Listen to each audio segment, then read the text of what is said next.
بسم الله الرحمن الرحيم. போராடினது இஸ்லாமிய ஆட்சி கூட்டமா சாதாரண பொதுமக்களா?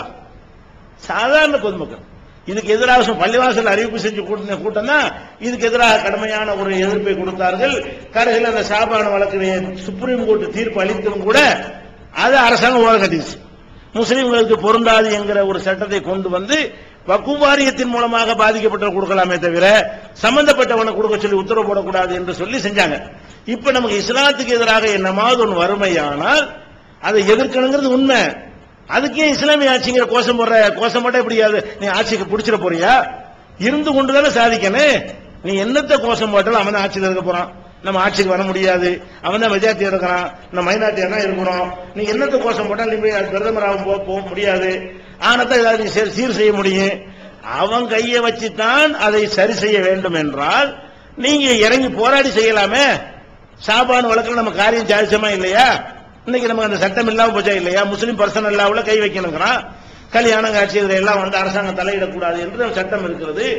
அதை கையில எடுத்தான்னு வைங்க, அதை எடுத்து நம்ம சும்மா இருக்க தேவையில்லை, எடுத்து போராடணும். ஏத்து தௌஹீத் ஜமாத்துடைய வழியிலேயோ மற்ற இயக்கங்களுடைய வழிமுறைகளிலேயோ ஜனநாயக முறையில் போராடினோமையானால் எல்லா முஸ்லீம்களும் ஒன்று சேர்ந்தார்களே ஆனால் அந்த காரியம் நடக்கிறது. நமக்கு எதிராக ஒரு சினிமா படத்தை எடுத்துக்கிறோம், உதாரணத்துக்கு எடுத்துக்கிறோங்க. ஒரு சினிமா படம் எடுத்தான், இதை விட மோசமா எடுத்த படம்லாம் நம்ம சும்மா இருந்தோம், பெரிய அளவுல ஒன்றும் கண்டுக்கிறல. இப்படி தொடர்ச்சியா வந்த பிறகு இதை விடக்கூடாதுன்னு கடுமையான ஒரு ஃபைட்டு கொடுத்தோம். எல்லா இயக்கத்துக்கும் அந்த ஒத்த கருத்து உண்டானது. தொடர்ச்சியா வருது, எப்படி பண்றாங்க நிறுத்தினாங்களா இல்லையா? அப்ப இந்த எந்த ஒரு காபிரான நாட்டில் நீங்க இருந்தாலும் சரிதான், நீங்கள் உங்களுடைய பலத்தை வைத்து அவன் கையை கொண்டுதான் அந்த தீர்வை நீங்க காண முடியும். நீங்க போய் திருத்தி அந்த விசுவரம் படத்தை தடுக்க முடியாது. அரசாங்கம் தடுக்கணும். தடுக்கிறதுக்குரிய நிர்பந்தத்தை நீங்கள் உண்டாக்கலாம், உண்டாக்கி ஜெயிக்கலாம். பல விஷயங்கள் ஜெயித்துக் கொண்டிருக்கிறோம், ஜெயிக்கவும் செய்வோம். அப்ப என்ன வழங்கணும்? சில பாதிப்புகள் இருக்கிறது. நம்ம நாட்டில் வந்து இஸ்லாமுக்கு எதிராக சில செய்யலாம் இருக்குமே, ஆனால் அதை ஒன்றுபட்டால் மாற்றிவிட முடியும். போல்டாக இறங்கி அடிச்சாங்க ஜனநாயக வழியில நம்ம மாற்றம் செஞ்சிட முடியும். பள்ளிவாசல் கட்டுவதற்கு நிறைய கடுபடி எல்லாம் வச்சிருக்கிறாங்க, அதை நம்ம சீரியஸா யாருமே எடுத்துக்கல. கோயில் எங்க வேணாலும் கட்டலாம், பள்ளிவாசல் கட்டுறாங்க, அதுக்கு எழுதி போடணும், 6 மாசத்துக்கு போர்டு வைக்கணும், ஒருத்தர் ஆட்சேபனை பண்ணாட்டி தான் தருவோம்லாம் எழுதி வச்சுக்கிறானு. நமக்கு மட்டும் இந்த சட்டம் இருக்கிறது, ஆனா இது யாரையும் பாதிச்ச மாதிரி தெரியல. அதனால பேசாம இருந்துகிட்டு இருக்கோம். நாளைக்கு இது எல்லாரையும் பாதிச்சு இதை விடக்கூடாதுங்கிற கருத்துருவாங்க எல்லாரும் வந்துச்சுன்னு வைங்க, அடுத்த நாள் இந்த சட்டம் இருக்காது.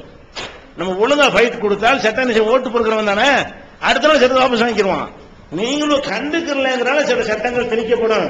நீங்க போல்டா இறங்கி அடிச்சீங்கன்னா அந்த சட்டம் தன்னால என்னவாயிரும், வாபஸ் ஆகிவிடும். பள்ளியாசல வாங்க சொல்லக்கூடாதுன்னு சட்டம் போடுவான். அதோட எல்லாம் ஏத்துனீங்கன்னு வைங்க, இப்பவும் சட்டம் இருக்குது. இப்பவும் கோர்ட்டு தீர்ப்பு பிரகாரம் பள்ளியாசல வாங்க சொல்லக்கூடாதுதான் சொல்லிட்டு தானே இருக்கிறீங்க. கோர்ட்டு தீர்ப்பு பிரகாரம் சொல்லக்கூடாது, ஆனா பள்ளியாசல் நீங்க வாங்க சொன்னீங்களா இல்லையா? எவனா தடுக்கிறானா? சொல்லிக்கிட்டு தான் இருக்கணும். அப்ப வந்து வழிபாட்டு தலங்கள்ல குழாய் வைக்கக்கூடாது என்று சட்டம் இருந்தால் கூட சட்டத்தை விட மக்களுடைய கொந்தளிப்பு அதிகமா இருக்குது. சட்டத்துக்கு தீர்ப்பதிக்கு குப்பையில போடுன்னு சொல்லிட்டு இன்னைக்கு எல்லா பக்கத்தையும் அனுமதிச்சுட்டு இருக்கிறோம். அப்ப இந்த மாதிரி தான் நமக்கு ஏற்படுகிற பாதிப்புகளுக்கு தீர்வு காணணுமே தவிர இது மாதிரி சிலதெல்லாம் காட்டி வாங்க சொல்ல முடியுதா, பள்ளியாசம் கட்ட முடியுதா, அது செய்ய முடியுதா, இப்படியே சொல்லி சொல்லி இஸ்லாமிய உண்டாக்குவோம். இதுக்கு எப்படி இது தீர்வாகும்? இந்த பிரச்சனைகள் நீங்குவதற்கு இந்த மாதிரி இஸ்லாமிய ஆட்சிக்கிற கோஷம் எப்படி வழிவகுக்கும்? ஆட்சியை போய் கைப்பற்றுறதா இருந்தால் வழிவகுக்கும், கைப்பற்ற இயலாது. இஸ்லாமிய ஆட்சி உண்டாக போறோம் சொன்னா இன்னும் தனிமைப்படுத்திட்டு போயிருவாங்க. இவங்களை இன்னும் நசுக்கணும், இவங்க நம்ம நாட்டில் உள்ளவனே இல்ல, இவங்க வேற ஒரு நாட்டை உண்டாக பாக்குறாங்க என்று ஏற்படுமையானால் இன்னும் பின்னடைவு தான் ஏற்படும்.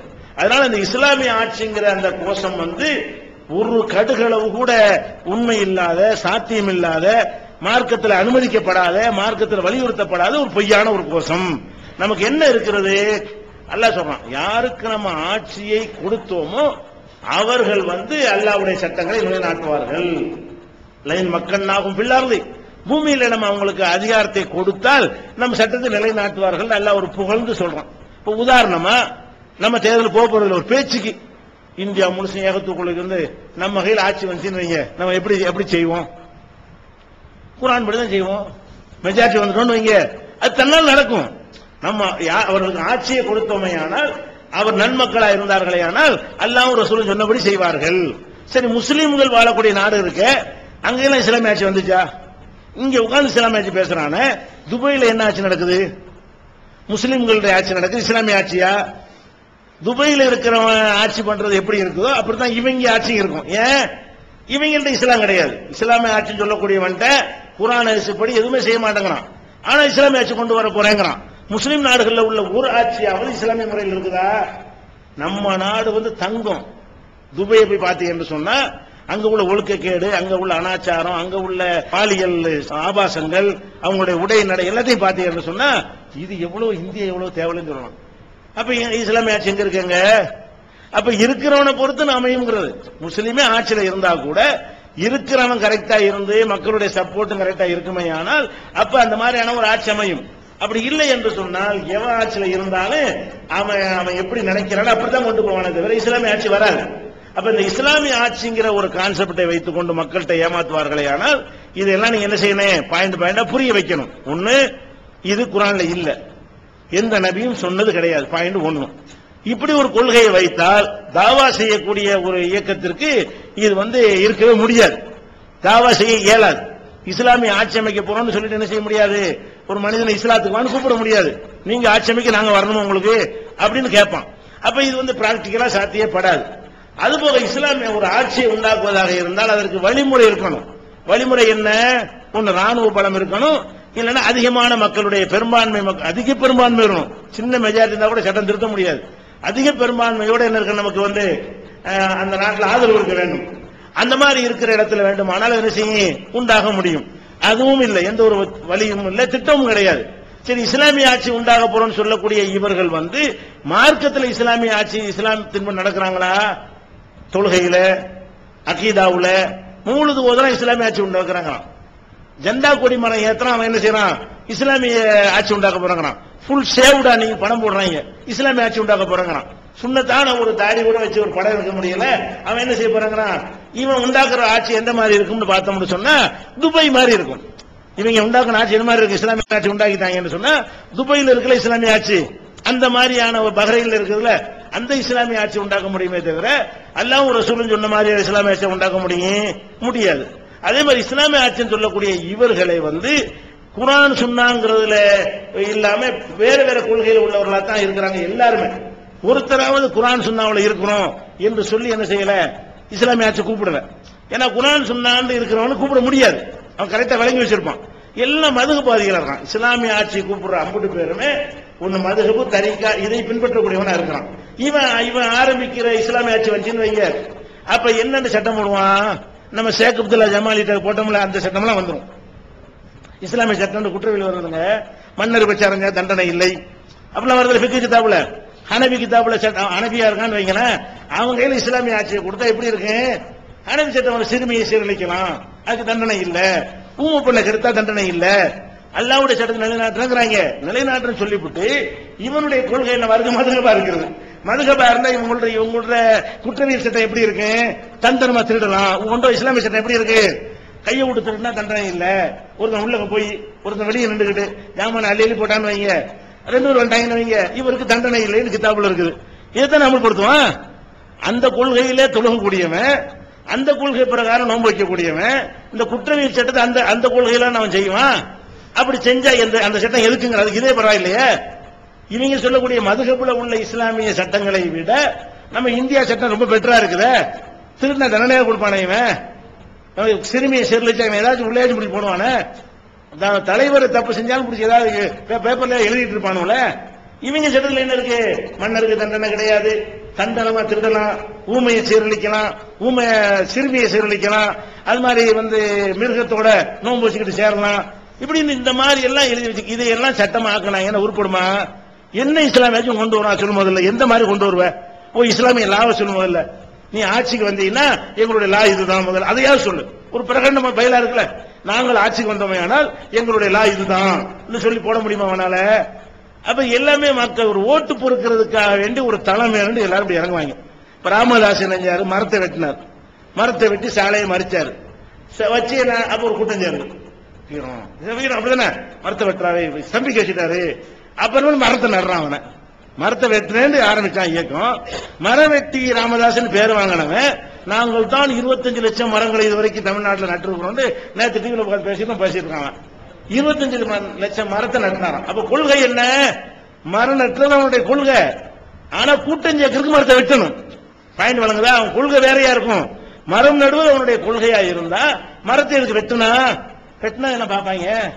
ஒரு கூட்டத்தை உண்டாக்கணும்ல, நமக்கு ஒரு தளத்தை உண்டாக்கணும். அதுக்காக வேண்டிதான் ஒவ்வொருத்தரும் என்னத்தையா சொல்லிட்டு ஆரம்பிக்கிறானோ. இவங்களும் இந்த பாப்புலர் அப்படிதான் ஆரம்பிச்சானுவோ. ஊருக்கு 10 பேர் கிடைச்சினாங்களா, அதை வச்சு கட்சி ஆரம்பிச்சிருந்தாங்க. கொடி தூக்குறதுக்கு ஆள் வேணுமா இல்லையா? நோட்டீஸ் விட்டு ஆள் வேணுமா இல்லையா? ஊருக்கு 10 பேர் வேணும். குஜராத் சொல்லி அங்க பயங்கர பாத்தீங்களா, அது கொடுமை பாத்தீங்களா, அப்படி விடலாமாண்டாங்க. சரி, குஜராத்துக்காக நீ என்ன செஞ்ச? குஜராத்ல செத்தவன் எவனா தமிழ்நாடுக்காரன் இருக்கானா? நீ போய் நீ செத்துருக்கணும்ல. அந்த மக்களை காப்பாத்துறதுக்காக வேண்டி நீ போயிருந்தீங்கன்னா அங்க செத்துல நீங்க 10 பேர் இருக்கணும்ல. அல்ல கேரளாவுல இருந்து போயிருக்கு. கேரளா எத்தனை வருஷமா இருக்கிறீங்க? குஜராத்துக்கு முந்தைய எதிரப்பா நீங்க இருக்கிறீங்க. குஜராத்துக்கு சிடி காட்டி ஆள் பிடிக்கிறீங்க. குஜராத் கலவரத்துக்கு ஏன் நீ போய் அங்க போய் சாவல? நீ 4 பேரை சாவடிச்சு 4 பேர் செத்துருக்கலாம்ல. போகவே இல்லை. ஒருத்தனைங்க உட்கார்ந்துக்கிட்டு மக்களை மண்டை கழுவுறானே தவிர குஜராத் கலவரத்துக்கு என்ன செஞ்சான்? வசூல் பண்ணுவாங்க. குஜராத்துக்கு வசூல், பலஸ்தீனத்துக்கு வசூல். பாலஸ்தீனுக்கு வசூல் பண்ணி எப்படி கொடுக்க முடியும்? அந்த அறிவு கூட இல்லை. பாலஸ்தீனம் வேற ஒரு நாடு, ஒரு நாட்டில் வசூல் பண்ணி இன்னொரு நாடு கொடுக்கவே முடியாது, அனுப்பவே முடியாது. சட்டத்தில் எந்த நாட்டிலும் இருக்கு அனுமதியே கிடையாது. அதுக்கு முறையா அனுமதி பெற்று பெறா சட்டத்தின் பிரகாரம் மத்திய அரசாங்கத்தை நாங்கள் பாலஸ்தீனத்துக்கு கொடுக்க போறோம், இந்த நிறுவனத்துக்கு கொடுக்க போறோம்னு சொல்லி தனி அக்கவுண்ட் ஆரம்பித்து பர்மிஷன் வாங்கி அந்த அக்கவுண்டின் பேர்ல வசூல் பண்ணலாமே தவிர அதெல்லாம் கொஞ்சம் லேசில் கிடைக்காது. இவன் பள்ளிவாசல் பாலஸ்தீனத்துக்கு இருந்தா எல்லாம் திங்கிறதுக்கு. அப்ப வசூல் பண்ண பித்ரான்னு வசூல் பண்ணிட்டு திங்கிறானுங்க. பித்ரா கொடுத்தானுங்க. பித்ரா எப்படி வசூல் பண்றாங்க? கொடுக்கறத கொடுங்க. பித்ராண்டா இப்ப கணக்கு பண்ணி ஒரு ஆளுக்கு இத்தனை குள்ள அரிசி கணக்கு பண்ணி அதுக்குள்ள ரூபாய் வாங்கணும். அப்பதான் அந்த நோம்புடைய குறைகள்லாம் நீங்க வீட்டு வீடா போய் பித்ரா காசு கொடுங்க, 5 ரூபாய்க்கு கொடுங்க, 2 ரூபாய்க்கு கொடுங்க. பித்ரா எங்க ஊர்ல எடுத்தீங்க 5 ரூபாய்க்கு கொடுங்க, 2 ரூபாய்க்கு கொடுங்க. தொண்டில 10 ரூபாய் பித்ரா வாங்குமா? அப்ப பித்ரான்னு சொல்லி எதை வேணாலும் தாங்கன்னு சொன்னா இது பணம் தான் நோக்கமே தவிர பித்ரா நோக்கம் வழங்குதா இல்லையா? இப்படி பணம் வசூலிப்பதற்காகவும் ஒரு பேச உண்டாக்குறதுக்காக இளைஞர்கள் உணர்ச்சி வசப்படுறாங்க. பார்த்து தமிழ்நாட்டில் பாக்குறீங்களா இல்லையா? தனி இளம்னு கத்துறாங்க. அப்படி போயிடும். இவனுக்காக அறிவு இருக்கா? இன்னொரு நாட்டில் போய் அங்க போய் ஒண்ணு தனி இளம் உண்டாக்குறதுக்கு கத்துனது ஆகுமா? ஆனாலும் மாணவர்கள் அப்படித்தான் இருப்பாங்க. அந்த இளம் வயசு உணர்ச்சியை தூண்டி விட்டீங்கன்னு சொன்னா சிந்திக்காது. அந்த மாதிரி ஒன்றும் நம்ம சமுதாயத்தில் இருக்கிறான். அவன் தான் இவனுக்கு குறி. எப்படி இந்த தமிழ் இயக்கங்கள் மாணவர்களை தூண்டி விடுறாங்களோ அந்த மாதிரி மாணவ பருவத்தில் உணர்ச்சியை தூண்டி விட்டா ராஜபக்சேயை காட்டி பிரபாகரமான மகனை காட்டின போந்தவனுக்கு அவன் எந்திரிச்சிருவான். என்ன நடக்குது? நம்ம கத்துறதுனால ஏதாவது பாயுதா இருக்கா, பயன் இருக்கா, அதெல்லாம் பார்க்க மாட்டான். ஒழுத்து ராஜபக்சே தூக்கில் போட்டு படம் காட்டி தூக்கில போட்டு தொங்க விடுறான். இதனால தூக்கில போட்டுருவாங்க. அவன் தூக்கில போட்டு சிரிச்சுட்டு இருக்காங்க. அந்த நாட்டில் என்ன செய்யறான்? விழாவில் கலந்துக்கிட்டு சிரிச்சுட்டு போச கொடுத்துட்டு இருக்கான். என்ன தூக்கில போட போறீங்க? அப்ப இந்த மாதிரி விளங்காத அப்பாவி மக்களை பிடிக்கிறதுக்கு இந்த வாதத்தை வைக்கிறாங்களே தவிர இஸ்லாமிய ஆட்சிங்கிறது இஸ்லாத்தில் கிடையாது. அல்லாஹ் நம்மிடத்தில் ஆட்சியை தந்தால் இஸ்லாத்தின்படி எல்லாத்தையும் செய்யற மாதிரி அரசியல் சட்டம் செய்யணும். எல்லாத்தையும் எப்படி இஸ்லாமிய முறை பிரகாரம் செய்யணும் அப்படி செய்ய வேண்டும். அவ்வளவுதானே தவிர இது ஒரு கொள்கையாக எடுத்துக்கொண்டு செல்லுமாறு நமக்கு மார்க்கம் சொல்லவில்லை. இதை புரிந்து நடக்கக்கூடிய நன்மக்களாக அல்லாஹ் ரப்பல் ஆலமீன் நம் அனைவரையும் ஆக்கி அருள்வானாக. அல்லாஹ்